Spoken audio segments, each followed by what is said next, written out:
नमस्कार, मैं GRS news के लिए गिरीश चक्रवर्ती। आज का ब्लॉग भी मैं एक कहावत से ही शुरू करने वाला हूँ। का वर्षा जब कृषि सुखानी, यानी कि उस वर्षा का क्या महत्व है जब आपकी हरी भरी खेती ही खत्म हो जाए या वर्षा के अभाव में सूख जाए। उस वर्षा का आखिर क्या महत्व है, ये कहावत आज विपक्षी दल खासकर ममता बनर्जी की स्थिति के ऊपर बिल्कुल सटीक सही बैठती है, क्योंकि जिस प्रकार ममता बनर्जी किसी भी बात को मानने को राजी नहीं थी। राहुल गांधी ने चाहे वोट चोरी का मुद्दा उठाया हो, चुनाव आयोग की वोट चोरी या मैनिपुलेशन का मुद्दा उठाया हो, या अन्य ऐसे मुद्दे जिनको लेकर ममता बनर्जी अपना अलग रवैया रखती रही। उन्हें ऐसा विश्वास था कि वो एनडीए के साथ भी रह चुकी हैं। यहाँ तक कि एनडीए के सभी घटक दल उन्हें बंगाल की शेरनी और बंगाल की दुर्गा तक कहते थे। पूर्व प्रधानमंत्री इंदिरा गांधी को अगर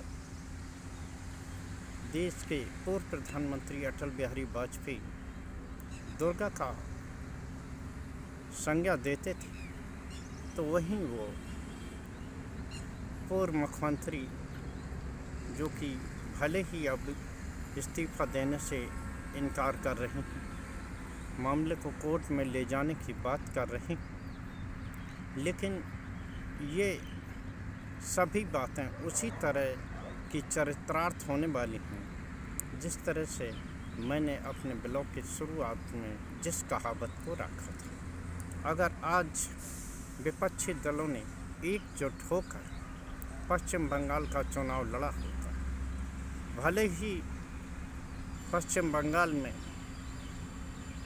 पूरी लीड की जिम्मेदारी निस्संदेह रूप से ममता बनर्जी पर ही होती, लेकिन जो 6% से अधिक मतों का विभाजन हुआ है, तो निश्चित तौर पर आज चुनाव परिणाम उनके हक में होते।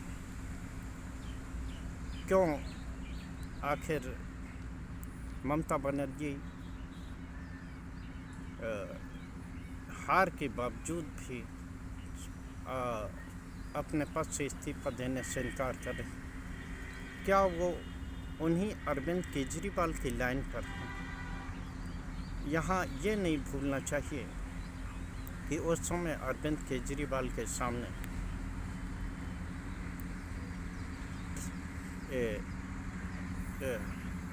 चुनाव हारने की कोई बात नहीं थी, और वो एक तरह से संविधान में इस तरह की व्यवस्था भी नहीं है कि कोई भी मुख्यमंत्री अगर जेल जाता है तो इसे इस्तीफा देने के लिए विवश किया जा सके। लेकिन चुनाव हारने के बाद मुख्यमंत्री तब तक ही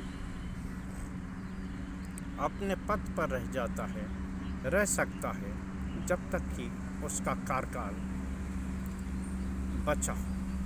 इसके बाद निश्चित तौर पर एक संवैधानिक क्षरण की व्यवस्था होगी, और इस मामले में राज्यपाल और अन्य संवैधानिक संस्थाओं की मजबूरी बन जाएगी कि वे निश्चित तौर पर संविधान के तहत कोई कदम उठाएं।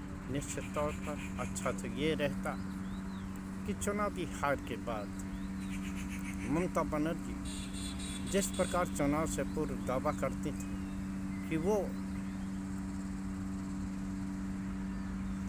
बंगाल चुनाव के बाद दिल्ली पर धावा बोलेंगे, आज आवश्यकता उसी बात की है कि सभी विपक्षी दलों को, यहाँ तक कि जो भी विपक्षी दल जो कि मौजूदा समय में चुनाव हारे हैं, चाहे वो स्टालिन रहे, ममता बनर्जी रही, उन्हें निश्चित तौर पर अब चुनाव आयोग की मनमानी के खिलाफ, केंद्र सरकार की मनमानी के खिलाफ सड़कों पर उतरना ही चाहिए। यही सब बातें जो आज या ममता बनर्जी अपने प्रेस कॉन्फ्रेंस में कह रही थी, वो सभी बातें करीब एक सवा साल से राहुल गांधी लगातार विपक्षी नेताओं को चेता रहे थे, सबूत सहित उनके साथ बता रहे थे। लेकिन कहते हैं कि जिन लोगों पर परेशानी आती जाती है वही सिर्फ इस मामले को उठाते जाते हैं। जिस प्रकार सबसे पहले उड़ीसा में नवीन पटनायक हारे, बिहार में जिस तरह नीतीश कुमार को सत्ता से बाहर किया गया, अकाली दल का क्या हाल किया गया, वो शिवसेना जो कि बिना मांगे कभी भारतीय जनता पार्टी को समर्थन देती रहती थी, महाराष्ट्र में उसकी पार्टी को तोड़ा गया। ममता बनर्जी का भी वही हाल हुआ। वो ममता बनर्जी जो कि एनडीए शासनकाल में 2 बार केंद्रीय मंत्री रही और कांग्रेस को स्पेस न देने के कारण ही भारतीय जनता पार्टी उन पर किस तरह का रवैया रखती थी, ये बात छिपी हुई नहीं है। भले ही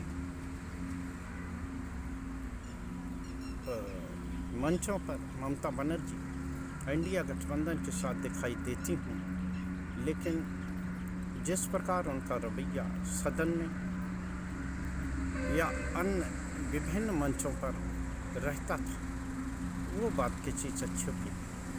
लेकिन आज बात लोकतंत्र को बचाने और विपक्षी राजनीति को खत्म करने से बचाने की है। तो निश्चित तौर पर अभी भी कुछ नहीं बिगड़ा है, क्योंकि इन 5 राज्यों के बाद 2027 के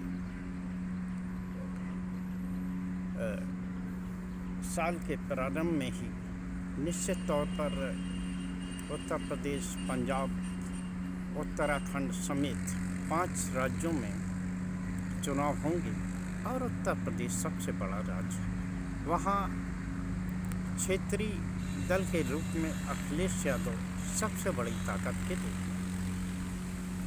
अब इन विपक्षी दलों को तय करना कि वो अपनी अहम में अलग अलग होकर भारतीय जनता पार्टी से लड़ेंगे या वो अपने स्वार्थ के वशीभूत होकर भारतीय जनता पार्टी से अंदर खाने का संपर्क रखें। आपने देखा होगा कि जिन भी लोगों से, चाहे वो नीतीश रहे हों, नवीन पटनायक रहे या ममता बनर्जी रही हों, उन सभी लोगों का जिन्हें कि उन्होंने सत्ता से बाहर किया है, निश्चित तौर पर वो सभी ऐसे लोग रहे जो लोग कभी भारतीय जनता पार्टी के साथ कंधा से कंधा मिलाकर या उन्हें आड़े वक्त पर उनके साथ खड़े रहे हैं, उनका सहयोग करते रहे हैं, उनको समर्थन देते रहे हैं विभिन्न मंचों पर या विभिन्न विधेयकों को पारित कराने में। निश्चित तौर पर अगर विपक्ष को अपनी आवाज़ को जिंदा रखना है तो निश्चित तौर पर उन्हें एकजुट होकर अपने आपसी मतभेद को मिटाते हुए भारतीय जनता पार्टी के ऐसे रवैये के खिलाफ एक बड़ा आंदोलन करना पड़ेगा। राहुल गांधी ने इसी बात का संकेत पश्चिम बंगाल या अन्य 5 राज्यों के चुनाव के परिणाम बाद अपने ट्वीट में कहा। उन्होंने उन विपक्षी दलों समेत अपने उन कार्यकर्ताओं पर भी लताड़ लगाई जो कि ममता के हार को लेकर उजूल फजूल बयान जारी कर रहे हैं। निश्चित तौर पर उनका एक संकेत था कि वो अभी भी विपक्षी एकता के पक्षधर हैं, विपक्षी नेता के होने के नाते उनका चेताना एक फ़र्ज है। क्या विपक्षी दल भी इस बात के लिए राजी हैं? हालांकि जिस तरह से ममता बनर्जी ने ये संकेत दिया है कि उनका अगला कदम इंडिया गठबंधन को मजबूत करना होगा, देखना यह है कि ममता बनर्जी आगे किस तरह का कदम उठाती हैं और उस इंडिया गठबंधन में क्या कांग्रेस के लिए भी कोई जगह बचती है या नहीं बचती है। आज के ब्लॉग में सिर्फ इतना ही। कल फिर किसी नए मुद्दे पर आपके साथ जुड़ने का प्रयास करूंगा। जय हिंद, जय भारत। आप लोगों से निवेदन है कि आप हमारे कंटेंट को देखें, चैनल को सब्सक्राइब करें और शेयर करके आप हमारी मदद करें। जय हिंद, जय भारत।